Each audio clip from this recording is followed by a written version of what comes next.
Aujourd'hui, je vous emmène autour de la déchetterie de Campagnol, qui est un lieu non loin du village, environ 1 kilomètre, à l'abri du regard, mais pas du vent. Et vous allez voir qu'un épisode mineur a inspiré des idées séditieuses et saugrenues à notre ami Gustave, qui est à la fois bouquiniste et anarchiste, comme je vous le rappelle, et qui se définit parfois lui-même comme un situationniste, c'est-à-dire en gros comme adepte de la réappropriation de l'individu par lui-même. Il est pour l'autogestion et tout ça, mais aussi il est partisan des actions de protestation un peu spectaculaires.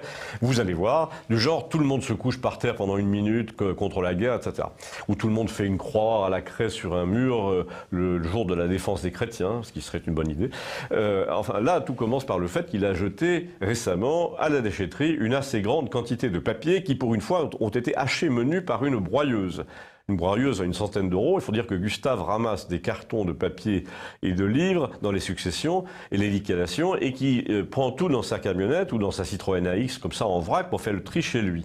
Donc il a trouvé commode de récupérer récemment une machine à broyer pour les documents inutiles, une machine qui les transforme en confetti ou en bandelettes.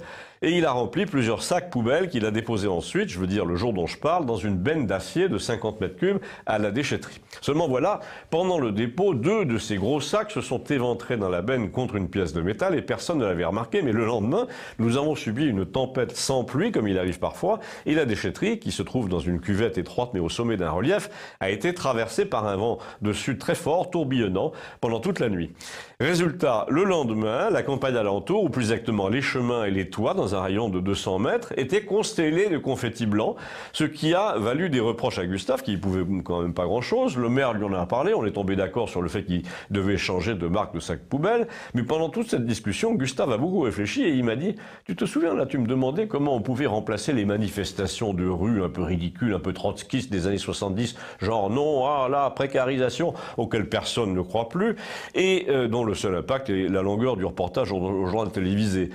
Par quoi pour les reprocher par autre chose de plus médiatisé, me dit-il. Et tu m'as même cité, me rappelle-t-il, le cas de ce type qui passait avec une banderole attachée à la queue de son avion au-dessus des plages pour dire « Hollande dégage ».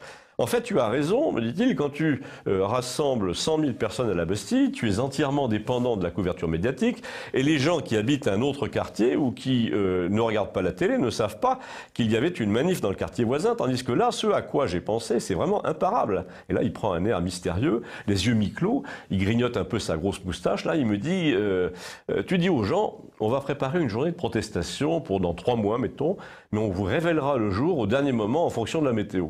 En attendant, tu leur prescris d'acheter une perforatrice pour les classeurs des colliers ou une machine à faire des confettis ou des sacs de confettis tout prêts. Il y a des fabricants. Tu leur dis de stocker le produit de leur fabrication de confettis pendant 3 mois. Ensuite, tu définis le thème de ta journée de protestation. Ça doit être quelque chose de fort, évidemment. Hein. Tu appelles tu appelles ça dernier avertissement avant insurrection, par exemple. Je trouve ça pas mal. Hein, ça fout les jetons, me dit-il. Et puis, tu t'arranges pour repérer une journée où on t'annonce des vents forts sur tout le pays, la veille d'une arrivée de pluie, et tu dis aux gens de monter sur les toits, les balcons pour poser leurs confettis contre la rambarde. S'ils veulent pas être repérés, ils posent juste le tas au coin du balcon ou sur la terrasse, puis ils laissent le vent faire le reste. De toute façon, ils risquent pas grand-chose sur le plan légal.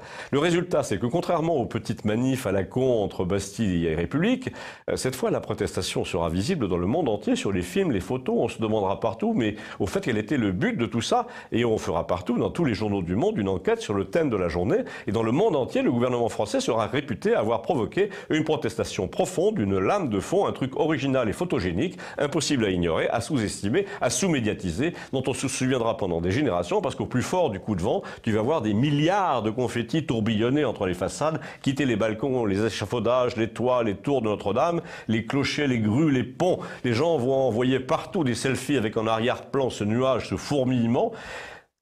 C'est une bonne idée, lui dis-je. Moi, je trouve que tu devrais en parler à tes amis. Non, c'est toi qui devrais en parler à tes fidèles sur Internet. Je sais pas, je lui dis, je vais y réfléchir. Hein.